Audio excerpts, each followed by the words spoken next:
Hello friends, मैं शिव शंकर और आज हम लोग इस वीडियो में पढ़ेंगे एनसीईआरटी जो कि 8th क्लास का है, साइंस का बुक। और यह हमारा उसका पहला चैप्टर है, यानी कि फर्स्ट चैप्टर है फसल उत्पादन एवं प्रबंधन। ठीक है, यानी कि क्रॉप्स कैसे उगाए जाते हैं, इनका मैनेजमेंट कैसे होता है, यानी कि कैसे इनका रख रखाव होता है। इस वीडियो में इसका हम स्टडी करेंगे। तो चलिए शुरू करते हैं और देखते हैं कि आप पढ़ चुके हैं कि सभी सजीव को भोजन की आवश्यकता होती है। ठीक है, ये हम लोग जान चुके हैं कि जो सभी लिविंग थिंग्स हैं, उनको लिविंग बींग्स हैं, उनको क्या होती है, भोजन की आवश्यकता होती है। और वह भोजन कहाँ से आएगा, तो वो फसल से, यानी कि कृषि से। ये सारा कुछ आप समझ सकते हैं कि बिना कृषि के भोजन संभव नहीं है, यानी कि हमारा प्लांट हमें मेन जो सोर्स है हमारे भोजन का वो होता है। ठीक है, पादप यानी कि प्लांट हमारा मेन सोर्स होता है भोजन का। गेहूँ, चावल, चना, दाल, यानी जो कुछ भी हम खाते हैं वो हमें कहाँ से मिलता है, पादप से ही मिलता है, यानी कि प्लांट से मिलता है। और वो खेती के द्वारा उगाए जाते हैं, कृषि के द्वारा उगाए जाते हैं। तो हम जानते हैं कि सजीव भोजन से प्राप्त ऊर्जा का उपयोग विभिन्न जैविक प्रक्रमों जैसे पाचन, श्वसन एवं उत्सर्जन के संपादन में करता है। अपनी ऊर्जा का किस में करता है, इस रूप में करता है, पाचन, श्वसन एवं उत्सर्जन के संपादन में करता है ऊर्जा का उपयोग। अब क्या होता है, हम अपना भोजन पौधों अथवा जंतु से प्राप्त करते हैं, दोनों से ही प्राप्त करते हैं। ठीक है, जो आप घी, दूध, मक्खन वगैरह या मांस, जो अंडे हैं, वो सब आप कहाँ से प्राप्त करते हैं, तो पशु से प्राप्त करते हैं, यानी कि जंतुओं से प्राप्त करते हैं। और जो अनाज हैं वो आप कृषि से, यानी कि फसल से उगाते हैं। कृषि पद्धति, ठीक है, कृषि पद्धति क्या है इसको हम देखेंगे। उसके पहले ये देख लेते हैं बॉक्स का जो इम्पोर्टेंट है। लगभग 10,000 ईसा पूर्व तक मनुष्य घुमंतु थे। ठीक है, कुछ ऐतिहासिक तथ्यों को यहाँ पे दिया गया है कि इसके पहले क्या लोग थे, घुमंतु थे, यानी कि घूम घूम कर इधर उधर अपना जीवन व्यतीत करते थे। वे एक स्थान से दूसरे स्थान तक भोजन एवं आवास की खोज में समूह में विचरण करते रहते थे। अपना एक झुंड था उनका, और ग्रुप में वो क्या करते थे, विचरण करते रहते थे, इधर से उधर जाते रहते थे। अब वे कच्चे फल और सब्जियां खाते थे, और उन्होंने भोजन के लिए जंतुओं का शिकार करना प्रारंभ किया। ठीक है, अब कालांतर में खेती कर चावल, गेहूं, अन्य खाद्य फसलों को उत्पादित कर सके। इस प्रकार से क्या हुआ कि वो लोग बाद में इन सभी फसलों का उत्पादन करने लगे। इस प्रकार कृषि का प्रारंभ हुआ। इस तरह से क्या हुआ, एग्रीकल्चर का आरंभ हुआ। एग्रीकल्चर करना वो लोग, यानी कि कृषि करना वो लोग आरंभ किए। अब क्या है, फसल क्या है, ठीक है, यानी कि क्रॉप आप किसको कहेंगे, जब एक ही किस्म के पौधे किसी स्थान पर बड़े पैमाने पर उगाए जाते हैं तो इसे हम क्या कहते हैं, फसल कहते हैं। जैसे आप फसल, आप अपने घर के बाहर जो आता होता है, या जो थोड़ा बहुत जो फील्ड होता है उसमें, खेत में आप उगाते हैं, उसको आप फसल नहीं बोल सकते। जब यह एक बड़े पैमाने पर उगाया जाता है उसको फसल बोल सकते हैं। आप जो अपने घरों में या छोटी जो चार दीवारी होती है उसमें जो आप उगाते हैं वो फसल नहीं, उसको आप बागवानी बोल सकते हैं। ठीक है, कि आपने बागवानी के द्वारा वो फसल उगाई है। अब भारत एक विशाल देश है, हमारा देश क्या है, एक विशाल देश है। यहाँ ताप, आर्द्रता और वर्षा जैसी जलवायुवीय परिस्थितियाँ एक क्षेत्र से दूसरे क्षेत्र में भिन्न होती हैं। ठीक है, कहीं गर्मी है तो कहीं सर्दी है। उसी के दौरान क्या होता है, उसी आप समय के दौरान जहाँ पे कहीं कहीं क्या होता है कि उसी महीने में गर्मी होती है तो कहीं दूसरे प्रदेश में हमारे यहाँ ठंड भी होती है। ठीक है, तो इस तरीके से जलवायु परिस्थितियाँ क्या है,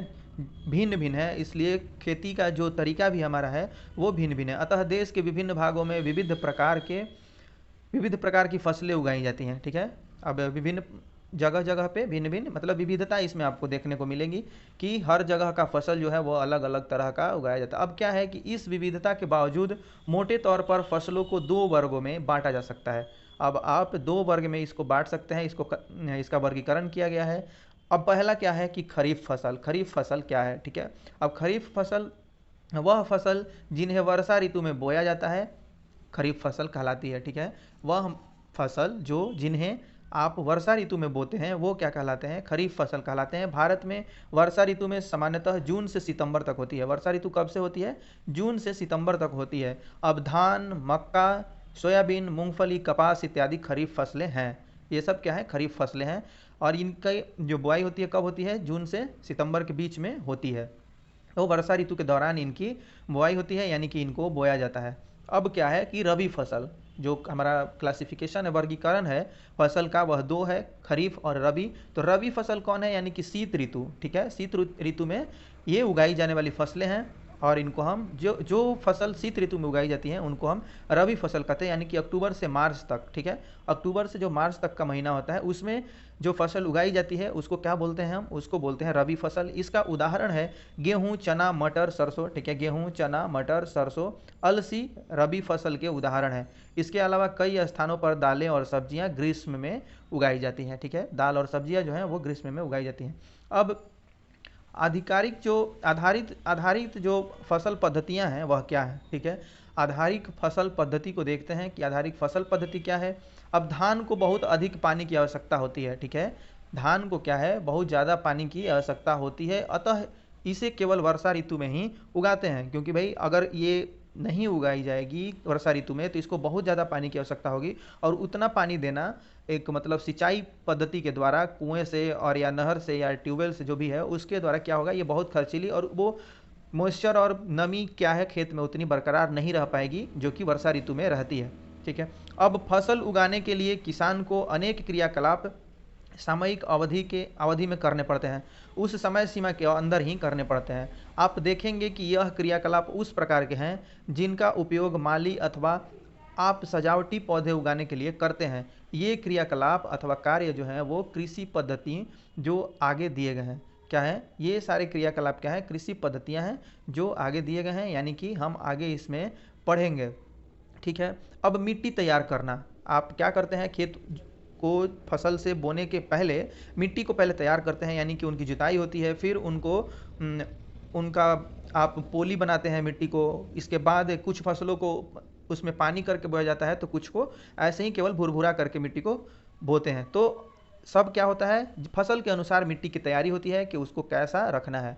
अब फिर बुआई, उसमें वो चीज़ जो भी फसल है उगाते हैं उसको बोना पड़ता है। फिर खाद एवं उर्वरक देना, सिंचाई करना, खरपतवार से सुरक्षा, फिर कटाई, और तब बाद में भंडारण, यानी कि 7 स्टेजेज हैं। ठीक है, कृषि पद्धतियों के क्या है, इसके लगभग एक मोटा मोटी जो एक स्टेज दिया हुआ है वह 7 है। ऐसे आप इसको ज़्यादा कम, ये आंकड़ा ऐसा नहीं है कि यही होता है, इसमें बदलाव भी होते हैं, लेकिन अमूमन ऐसा ही होता है कि मिट्टी तैयार करते हैं, फिर बुआई होती है, फिर खाद एवं उर्वरक देते हैं, सिंचाई होती है, खरपतवार से सुरक्षा की जाती है, और फिर कटाई, फिर भंडारण। ठीक है, अब मिट्टी तैयार करना, मिट्टी कैसे तैयार करते हैं इसको देखते हैं। मिट्टी फसल उगाने से पहले मिट्टी तैयार करना प्रथम चरण है, यानी कि फर्स्ट स्टेज है हमारा। मिट्टी को पलटना तथा इसे पोला बनाना कृषि का अत्यंत महत्वपूर्ण कार्य है। इसको क्या करते हैं, पोला बनाते हैं। अब हम देखते हैं कि इससे जुड़े भूमि में गहराई तक की जाती है, इससे जड़ें भूमि में गहराई तक जा सकती हैं। क्या है कि जब आप इसको पोली बना लेते हैं तो क्या होती हैं कि इसमें जड़ें क्या होती हैं कि गहराई तक चली जाती हैं, और इसीलिए इसकी जुताई होती है। अब पोली मिट्टी में गहराई में धंसी जड़ें भी सरलता से श्वसन कर सकती हैं। जो कठोर मिट्टी और पोली मिट्टी में ये फ़र्क होता है कि इसमें जो जड़ें हैं वो क्या कर सकती हैं, अपना सरलता से श्वसन कर सकती हैं। ठीक है, अब क्या है कि पोली मिट्टी में रहने वाले केंचुओं और सूक्ष्म जीवों की वृद्धि करने में सहायता करती है। यह जीव किसान के मित्र हैं क्योंकि यह मिट्टी को और पलट कर पोला करते हैं। मिट्टी को क्या करते हैं, क्योंकि यह मिट्टी को और पलट कर पोला करते हैं तथा ह्यूमस बनाते हैं, ये उपजाऊ बनाते हैं मिट्टी को। ठीक है, और ज़्यादा भुरभुरा बनाते हैं। जो आप जोत देते हैं, खेत की जुताई हो जाती है, उसके बाद भी केंचुए क्या होते हैं, करते हैं, इसको पलट करके पोले बनाते हैं, और उसको पलट कर पोला बनाते हैं। और क्या करते हैं कि ये जब आप जुताई करते हैं तो इसमें ये सारे जीव पनपते हैं, यानी कि उनको फलने फूलने का भी वातावरण मिलता है। ठीक है, अब हम क्या देखते हैं कि मिट्टी को उलटने पलटने एवं पोला करने की प्रक्रिया जुताई कहलाती है। ठीक है, मिट्टी को उलट पलट कर आप इसको जब जुताई करते हैं, यानी कि पोला बना देते हैं, तो इसको हम क्या कहते हैं, जुताई कहलाती है। यह पूरी की पूरी पद्धति, यह पूरी की पूरी प्रक्रिया। ठीक है, अब कृषि औजार, ये इंपॉर्टेंट है, देख लेते हैं। कृषि औजार क्या है, तो जो भी औजार, यानी कि जब कोई कार्य आप करते हैं उसके दौरान उस दौरान आपको जो भी इक्विपमेंट की ज़रूरत होती है, जैसे अब कृषि कर रहे हैं तो उसमें क्या है, हल, कुदाली एवं कल्टीवेटर, इस प्रकार जो उपयोग में लाए जाते हैं कुछ औजार हैं। ठीक है, कृषि में उपयोग में लाए जाने वाले ये औजार हैं, प्रमुख औजार हैं। अब हम देखते हैं कि क्या क्या है औजार और इनका कार्य क्या है। हल क्या है, हल प्राचीन काल से ही हल का उपयोग जुताई, खाद उर्वरक मिलाने, खरपतवार निकालने एवं मिट्टी खुरचने के लिए किया जाता रहा है। यह औजार लकड़ी का बना होता है। यह औजार किसका बना होता है? लकड़ी का बना होता है, जिसे बैलों की जोड़ी अथवा अन्य जंतु, घोड़े, ऊंट की सहायता से खींचा जाता है। अब इसमें लोहे की मजबूत तिकोन पत्ती होती है, जिसे फाल कहते हैं। ठीक है, जो नज़दीक से हल देखे होंगे उनको पता होगा कि फाल किसको कहते हैं। या उसमें लकड़ी में एक डाला रहता है लोहे का तिकोना, उसको हम फाल कहते हैं। ठीक है, अब हल का मुख्य भाग लंबी लकड़ी का बना होता है, जिसे हल सेफ्ट कहते हैं। इसके एक सिरे पर हैंडल होता है तथा दूसरे सिरे पर जोत के डंडे से जुड़ा होता है। या क्या होता है? दूसरे सिरे पर क्या होता है? एक सिरे पर हैंडल होता है और दूसरे सिरे पर जोत के डंडे से जुड़ा होता है, जिससे बैल की गर्दन पर इसको रख दिया जाता है, बैल के गर्दन के ऊपर। अब कुदाली क्या होता है भाई? यह क्या होता है? यह एक सरल औजार है जिसका उपयोग खरपतवार निकालने एवं मिट्टी को पोला करने के लिए किया जाता है। ठीक है, कुदाल देखे होंगे आप। और यह हल है, इस तरीके से आपका यह सिरा जो है बैल के गर्दन पर रखा हुआ है।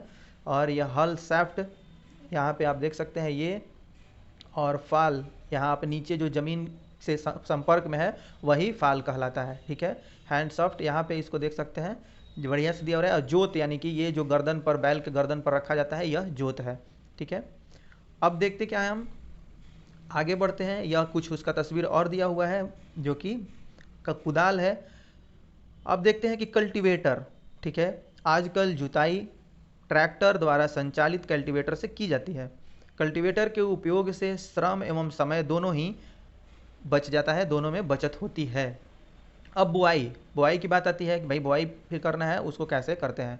बुआई फसल उत्पादन का सबसे महत्वपूर्ण चरण है। बोने से पहले अच्छी गुणवत्ता वाले साफ एवं स्वस्थ बीजों का चयन किया जाता है।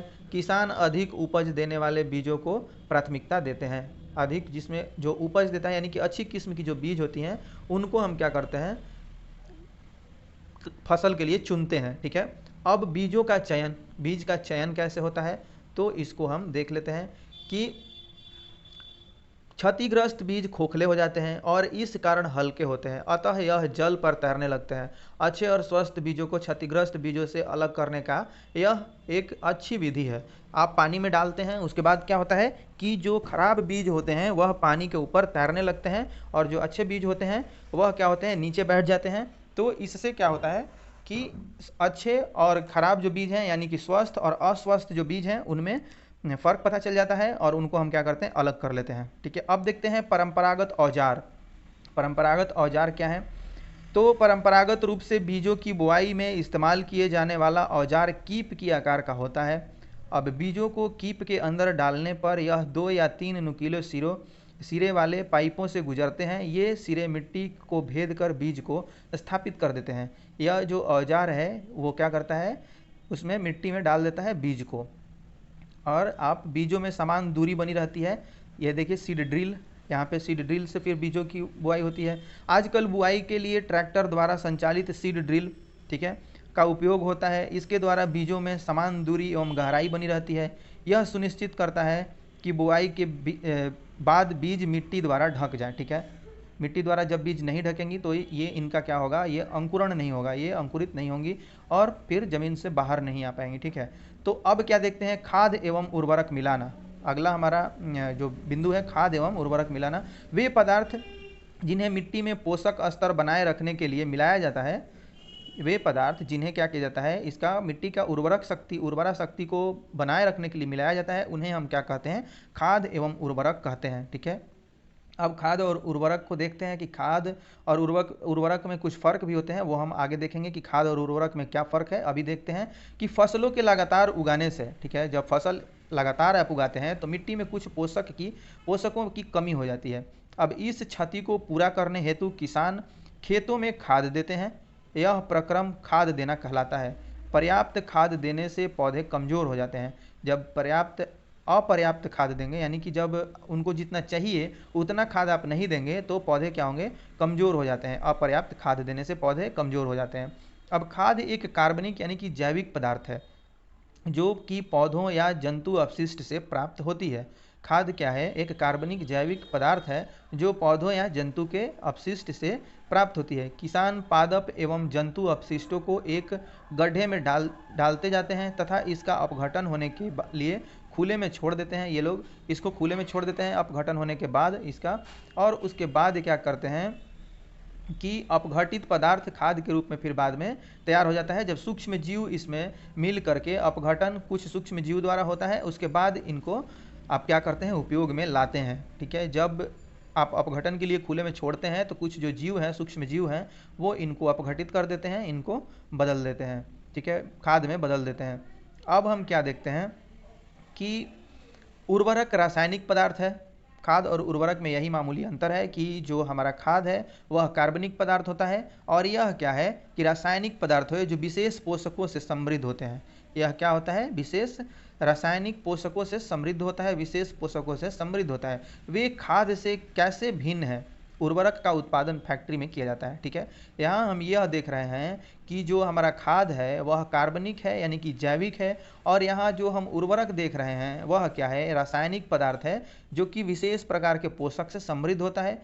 वे खाद से कैसे भिन्न होते हैं? उर्वरक का उत्पादन फैक्ट्रियों में किया जाता है, और कुछ उदाहरण हैं यानी कि urea, ammonia, sulphate, super phosphate, potash यानी कि, और उसके बाद एनपीके, इसमें तीनों होते हैं। नाइट्रोजन, फास्फोरस और पोटेशियम तीनों इसमें होते हैं। और यह क्या है, एक उर्वरक है। ठीक है, इनको क्या किया जाता है, फैक्ट्रियों में बनाया जाता है। अब मिट्टी की उर्वरता बनाए रखने के लिए हमें उर्वरकों के स्थान पर जैविक खाद का उपयोग करना चाहिए। ठीक है, मिट्टी की उर्वरा शक्ति को बनाए रखने के लिए हमें जैविक खाद का उपयोग करना चाहिए। और क्या करना चाहिए कि दो फसलों के बीच में खेत को कुछ समय के लिए बिना कुछ उगाए छोड़ देना चाहिए, यानी कि आप उसको कुछ देर के लिए मतलब रेस्ट दें, उस भूमि को, उस खेत को कुछ देर के लिए, कुछ समय के लिए ऐसे ही छोड़ दें, उसमें कोई फसल ना उगाए, तो वो भूमि क्या होती है, फिर से अपनी उर्वरा शक्ति को पा लेती है। अब खाद के उपयोग से मिट्टी के गठन एवं जल अवशोषण क्षमता में भी वृद्धि होती है। जब आप एक कार्बनिक यानी कि जो जंतु अपशिष्ट हैं और जो पादपों के अपशिष्ट से बने हुए तैयार हुए खाद हैं, उनको आप जब देंगे तो ये जल अवशोषण की क्षमता में भी वृद्धि करते हैं। मिट्टी की जो जल अवशोषण की क्षमता होती है उसमें वृद्धि होती है। इससे क्या होता है कि मिट्टी में सभी पोषकों की प्रतिपूर्ति हो जाती है, यानी कि वो क्या कर लेते हैं, उसकी पूर्ति कर लेते हैं। पहले उत्तर भारत में किसान फलीदार चारा एक ऋतु में उगाते थे। क्या करते थे, फलीदार चारा उगाते थे। अब तथा गेहूं दूसरी ऋतु में उगाते थे। गेहूं वो क्या करते थे, दूसरी ऋतु में उगाते थे। इससे मिट्टी में नाइट्रोजन का पुनः पूरण होता रहता था, क्योंकि आप जब फलीदार पौधे होते हैं उनमें क्या होती हैं, उनकी जड़ों में नाइट्रोजन युक्त जो आप राइजोबियम का नाम सुने होंगे, वो इनकी जड़ों में नाइट्रोजन रहता है, और वो क्या करते हैं, नाइट्रोजन की पूर्ति भूमि में कर देते हैं। ठीक है, अब किसानों को इस पद्धति को अपनाने के लिए प्रोत्साहित किया गया है। किसानों को जो यह पुरानी पद्धति थी इसी को अपनाने के लिए प्रोत्साहित किया गया है। पिछली कक्षाओं में आप राइजोबियम बैक्टीरिया के विषय में पढ़ चुके हैं। यह फलीदार यानी कि लेग्यूमिनस पौधों की जड़ों में, जो लेग्यूमिनस पौधे हैं यानी कि फलीदार पौधे हैं, उनकी जड़ों की ग्रंथियों में पाए जाते हैं और वायुमंडलीय नाइट्रोजन का स्थिरीकरण करते हैं। यह जो वायुमंडल में नाइट्रोजन होता है उसको क्या करते हैं, उसी का स्थिरीकरण करते हैं जड़ों में, फलीदार पौधों की जड़ों में। ठीक है, अब हम यहाँ क्या देखते हैं कि जो मूलभूत अंतर है उर्वरक एवं खाद में क्या अंतर है उसको हम देख लेते हैं। उर्वरक क्या है? उर्वरक एक मानव निर्मित लवण है। ठीक है, उर्वरक एक मानव निर्मित लवण है। और खाद क्या है? खाद एक प्राकृतिक पदार्थ है जो गोबर एवं पौधों के अवशेष के विघटन से प्राप्त होता है। और उर्वरक का उत्पादन फैक्ट्रियों में होता है। इनका उत्पादन कहाँ होता है? फैक्ट्रियों में होता है। और खाद खेतों में बनाई जा सकती हैं। एक छोटे खेत में, आप घर के बाहर जो थोड़े खुले खेत होते हैं उनमें भी इसका कर सकते हैं, बना सकते हैं इनको। अब क्या होता है कि उर्वरक से मिट्टी को ह्यूमस प्राप्त नहीं होती है। उर्वरक से मिट्टी को आप ह्यूमस प्राप्त नहीं होते हैं, लेकिन खाद से मिट्टी को ह्यूमस प्रचुर मात्रा में प्राप्त होती है। ठीक है, अब उर्वरक फिर चौथा है, उर्वरक में पादप पोषक जैसे कि नाइट्रोजन, फास्फोरस तथा पोटेशियम प्रचुरता में होती हैं। ये क्या होते हैं कि उर्वरक में पादप पोषक यानी कि जो प्लांट को चाहिए वो नाइट्रोजन, फास्फोरस तथा पोटेशियम प्रचुर मात्रा में ये होते हैं। अब खाद में पादप पोषक तुलनात्मक रूप से कम होते हैं। इनमें क्या होता है, खाद में ये कम होते हैं। अब खाद के जो लाभ होते हैं वो आप देख लीजिए कि खाद के क्या क्या लाभ होते हैं। खाद के लाभ यानी कि जैविक खाद उर्वरक की अपेक्षा अधिक अच्छी मानी जाती है। इसका मुख्य कारण है इससे मिट्टी की जल धारण क्षमता में वृद्धि होती है, पहला कारण है। फिर देखते हैं कि इससे मिट्टी भुरभुरी एवं सरंध्र हो जाती है, जिसके कारण गैस विनिमय सरलता से होता है। यानी कि ये भुरभुरी हो जाती है और इससे क्या होता है कि प्लांट जो है अपना श्वसन और पानी भी अंदर अच्छे से चला जाता है उनके जड़ों तक, यानी कि सरंध्र होते हैं, छोटे छोटे उसमें एक छिद्र हो जाते हैं, रंध्र हो जाते हैं, जिससे श्वसन में भी फायदा मिलता है, सहायक होता है यह पौधों के। अब इससे मित्र जीवाणु की संख्या में वृद्धि हो जाती है, जो जैसे कि अर्थवर्म है यानी कि केचुआ है, इनकी संख्या में क्या होती है कि वृद्धि हो जाती है खाद के प्रयोग से। अब इस जैविक खाद से मिट्टी का गठन सुधर जाता है, मिट्टी का जो गठन है वह भी सुधर जाता है। अब सिंचाई देखते हैं, यह भी एक अत्यंत महत्वपूर्ण जो प्रक्रम है कृषि के दौरान अपनाया जाने वाला, उसको देखते हैं कि जीवित रहने के लिए प्रत्येक जीव को जल की आवश्यकता होती है। हमें पता है कि जीवित रहने के लिए प्रत्येक जीव को जल की आवश्यकता है, यानी कि पानी की आवश्यकता है। पौधे की वृद्धि एवं परिवर्धन के लिए जल का विशेष महत्व है। ठीक है, पौधों की जड़ों द्वारा जल का अवशोषण होता है, इसके साथ खनिज और उर्वरकों का भी अवशोषण होता है। पौधों में लगभग 80% जल होता है। पौधों में कितना जल होता है? 80%, माफ कीजिएगा 90% जल होता है। ठीक है, पौधों में कितना होता है? 90% जल होता है, 90% जल होता है। जल आवश्यक है क्योंकि बीजों का अंकुरण शुष्क स्थिति में नहीं हो सकता है। क्या होता है? जल इसलिए आवश्यक है क्योंकि बीज अंकुरित ही नहीं होगा, यानी कि नमी जब तक नहीं रहेगी तब तक बीज का अंकुरण नहीं होगा। अब निश्चित अंतराल पर खेत में जल देना सिंचाई कहलाता है। जब पानी चाहिए खेत को, फसल को, तभी जल देना उचित माना जाता है। आप उसमें हमेशा ही भरे रहेंगे पानी, वो भी उचित नहीं है। एक निश्चित अंतराल पर खेत में जल देना क्या कहलाता है? सिंचाई कहलाता है। ठीक है, अब सिंचाई के स्रोत क्या क्या हैं? सिंचाई के स्रोतों को देखते हैं। सिंचाई के स्रोत हैं कुएं, जलकूप, तालाब, झील, नदियां, बांध एवं नहर। ये सभी क्या हैं? जल के स्रोत हैं, सिंचाई के स्रोत हैं। ठीक है, आप देखते हैं ये सारा आप देख सकते हैं जो पद्धति जिससे क्या होती है सिंचाई होती है। ये मोट यानी कि कुएं से आप कुएं में रस्सी बांध करके निकालते हैं पानी को, फिर उसको एक जो पतली मेढ़ी होती है उस पर छोड़ते हैं उसको फसल में। फिर इस तरीके से आप चेन पंप है, ये चेन पंप को देख सकते हैं। ये ढेकली यानी कि इसको आप पैरों के सहायता से चलाते हैं, पानी को निकालते हैं। ठीक है, ये रहट है, फिर इसको आप देख सकते हैं रहट बैलों के द्वारा या किसी और मशीन के द्वारा भी इसका संचालन होता है। ठीक है, अब देखते हैं कि क्या है। हाँ, सिंचाई के परंपरागत तरीके, क्या सिंचाई के जो पारंपरिक तरीके हैं, यानी कि जो हम पहले से चलता आ रहा है वो पारंपरिक तरीके क्या हैं? कुओं, झीलों एवं नहरों में उपलब्ध जल को निकालकर खेतों तक पहुंचाने के तरीके विभिन्न क्षेत्रों में भिन्न भिन्न होते हैं। क्या होते हैं? इनके जो तरीके हैं वो भिन्न भिन्न होते हैं। यही जो आप पढ़ रहे थे मोट और चेन पंप, ये सभी ही तरीके हैं उसके। अब मवेशी अथवा मजदूर इन विधियों में इस्तेमाल किए जाते हैं, अतः यह सस्ते हैं परंतु यह कम दक्ष हैं। विभिन्न पारंपरिक तरीके निम्न हैं, जो भी आप रहट देखते हैं, मोट, चेन पंप, ढेकली, रहट, और फिर ये आप उत्तोलक तंत्र, यानी रहट को ही उत्तोलक तंत्र बोला जाता है। तो ये सभी क्या हैं? ये सिंचाई के पारंपरिक जो तरीके हैं, पारंपरिक तरीके हैं। अब सिंचाई के आधुनिक विधि जो है उसको देखते हैं। ठीक है, सिंचाई की क्या आधुनिक विधियां हैं?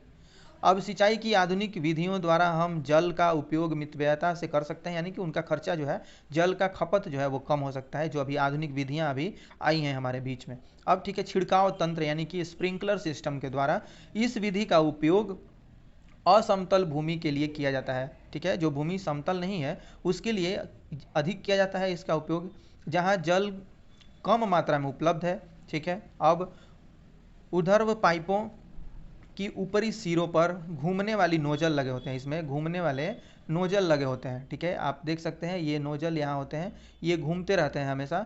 इस तरीके से छिड़काव तंत्र यही है, स्प्रिंकलर है, और वो घूमते रहते हैं और पानी का फव्वारा उनसे निकलता रहता है। ठीक है, यह पाइप निश्चित दूरी पर मुख्य पाइप से जुड़े होते हैं। जब पंप की सहायता से जल मुख्य पाइप में भेजा जाता है तो वह घूमते हुए नोजल से बाहर निकलता है। इसका छिड़काव पौधे पर इस प्रकार होता रहता है कि जैसे वर्षा हो रही हो। ठीक है, इस प्रकार से होता है जैसे बारिश हो रही है। अब देखते हैं कि छिड़काव लॉन कॉफ़ी की खेतों एवं कई अन्य फसलों के लिए अत्यंत उपयोगी है। ठीक है, यह जो फसल है कॉफ़ी वगैरह की जो खेती होती है उसके लिए अत्यंत महत्वपूर्ण होता है, अत्यंत उपयोगी माना जाता है। अब ड्रिप तंत्र क्या है, यानी कि ड्रिप सिस्टम क्या है। इस विधि में जल जो है वो बूंद बूंद करके सीधे पौधों की जड़ों में गिरता है। ठीक है, बूंद बूंद करके कहाँ गिरता है, पौधों की जड़ों में गिरता है। यह आप ड्रिप तंत्र को देख सकते हैं, इस प्रकार से होता है। यह बूंद बूंद करके पौधों की जड़, मतलब यह सबसे बेहतर माना जाता है, क्योंकि इसमें जो पानी की बर्बादी होती है वो बिल्कुल नहीं होती है। ठीक है, पानी हम इससे इस पद्धति के द्वारा ज़्यादा बचा करके रख सकते हैं। ठीक है, इस जो ड्रिप तंत्र है यानी कि ड्रिप सिस्टम है, इससे पानी बहुत ज़्यादा बचता है हमारा। अब क्या है कि इसे ड्रिप तंत्र कहते हैं। ठीक है, फलदार पौधे, ठीक है, फल वाले पौधे जो हैं, फलदार पौधे, बगीचे एवं वृक्षों को पानी देने का यह सर्वोत्तम तरीका है। इससे पौधों को बूंद बूंद करके जल प्राप्त होता है। इस विधि में जल बिल्कुल व्यर्थ नहीं होता है, अतः जल की कमी वाले क्षेत्रों के लिए यह वरदान है। जहाँ जल की कमी है भाई, वहाँ के लिए यह क्या है, वरदान की तरह कार्य करता है। यानी कि जहाँ पानी कम है वहाँ इसका इस्तेमाल आप कर सकते हैं।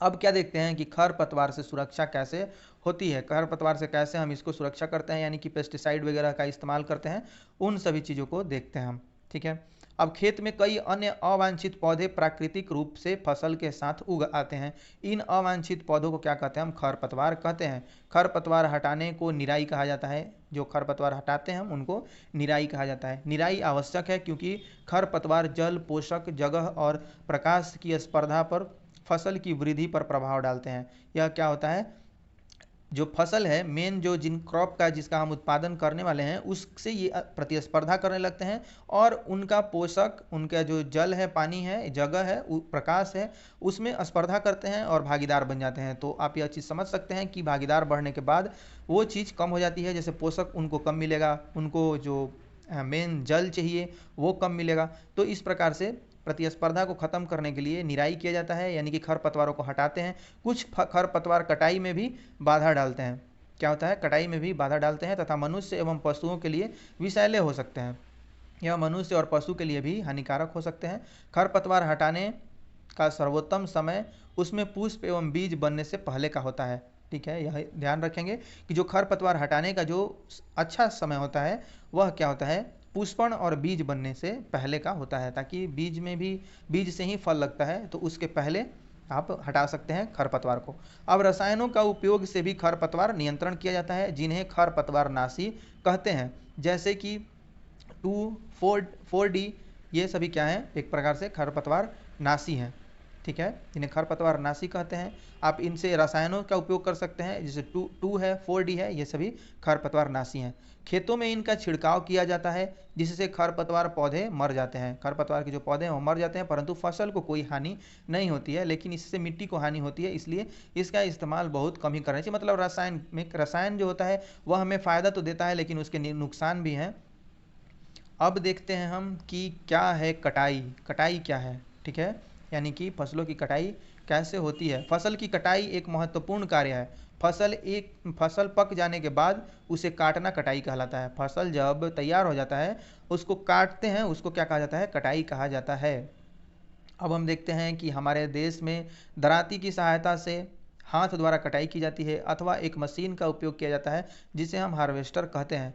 अब काटी गई फसल से बीजों, दानों को, भूसे, जो दाने के भूसे होते हैं वो अलग करना होता है। इन्हें हम क्या कहते हैं, इसे थ्रेसिंग कहते हैं। जब आप उसके दानों को भूसों से अलग करते हैं उसको क्या कहते हैं, थ्रेसिंग कहा जाता है। यह कार्य कंबाइन मशीन, ठीक है, यह कार्य जो होता है वह कंबाइन मशीन के द्वारा होता है, जो वास्तव में हार्वेस्टर और थ्रेसर का संयुक्त रूप होता है। यह क्या होता है, हार्वेस्टर और थ्रेसर का संयुक्त रूप होता है, जिसको हम कंबाइन मशीन बोलते हैं। अब छोटे खेत वाले किसान अनाज के दानों को फटक कर, ठीक है, जिनके पास खेत कम है वो इसका इस्तेमाल करते हैं, खेत फटक फटक के इसको अलग कर लेते हैं। अब विनोइंग कहलाता है। विनोइंग आप पढ़े हैं कैसे अलग किया जाता है पटक करके उसको, जो हम लोग पिछले कक्षा में पढ़ चुके हैं। अब कटाई पर्व क्या है भाई, कटाई पर्व क्या है इसको हम देख लेते हैं।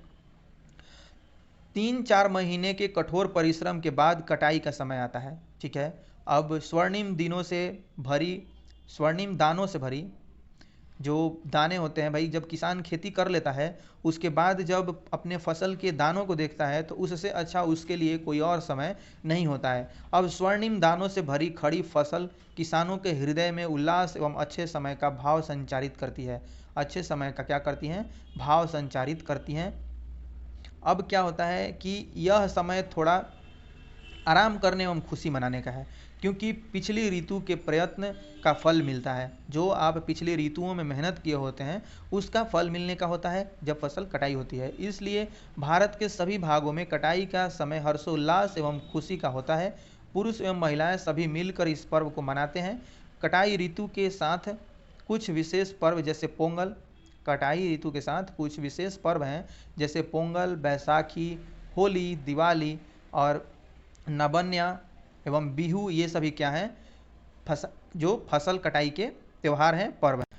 तो भंडारण यानी कि उत्पाद का भंडारण एक महत्वपूर्ण कार्य है। यदि फसल के दानों को अधिक समय तक रखना हो तो उन्हें नमी, कीट, चूहे एवं सूक्ष्म जीवों से सुरक्षित रखना होगा। क्या होता है, इनको जब आप बहुत दिनों तक रखना होता है, सुरक्षित रखना होता है, तो इन सभी जो जीव हैं इनसे इसको अलग रखना होता है, इनसे सुरक्षित रखना होता है। अब ताज़ा फसल में नमी की मात्रा अधिक होती है। यदि फसल के दानों यानी कि बीजों को सुखाए बिना भंडारित किया गया तो उनके खराब होने अथवा जीवों द्वारा आक्रमण से वे क्या होते हैं?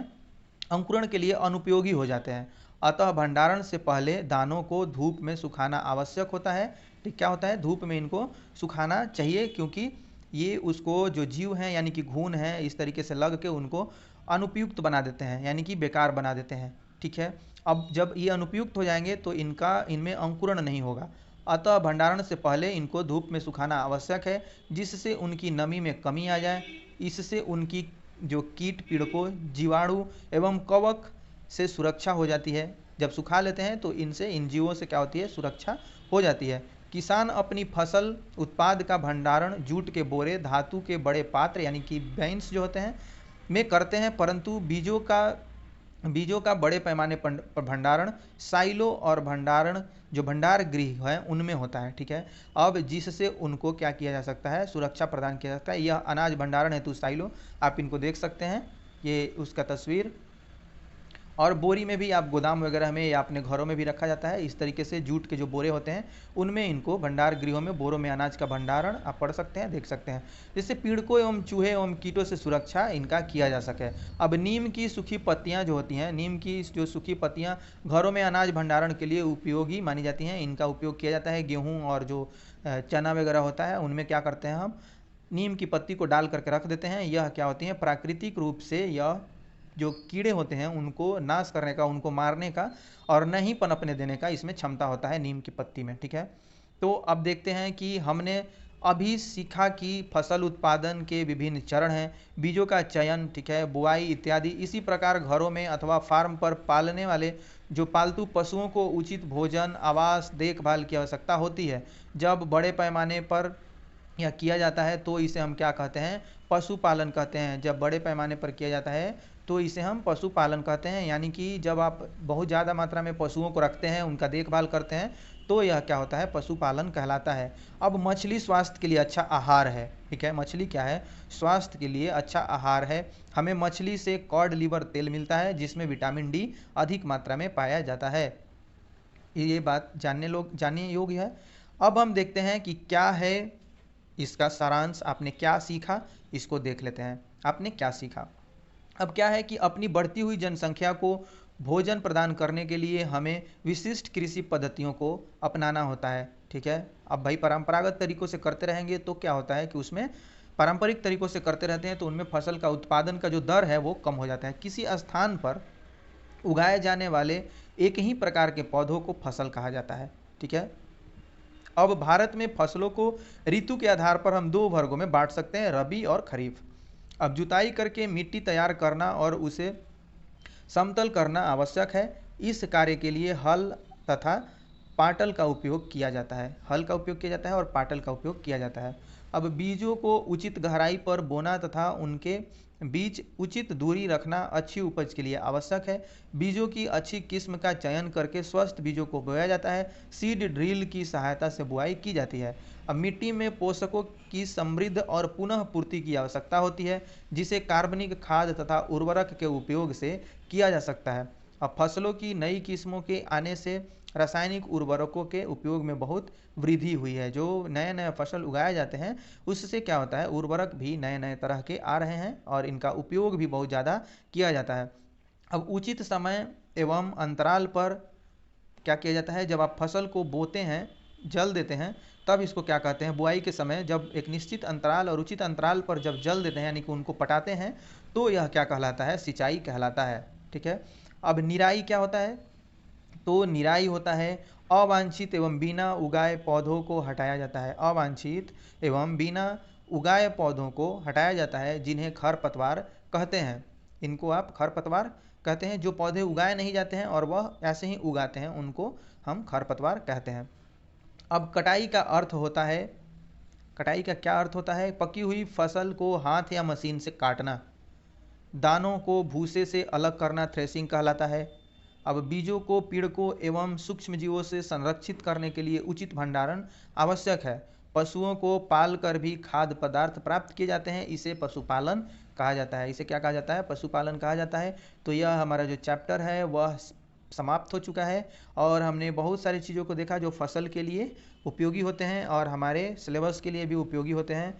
तो इस प्रकार से आपने जो कुछ भी सीखा है उसको आप नोट डाउन जरूर कर लेंगे। और ये जो 6 से 8 क्लास के अभी पूरा सीरीज चल रहा है साइंस का, फिर अभी सोशल साइंस का भी शुरू हो जाएगा। हो सकता है कल जरूर हिस्ट्री का आ जाएगा, हिस्ट्री का मैं कर दूंगा।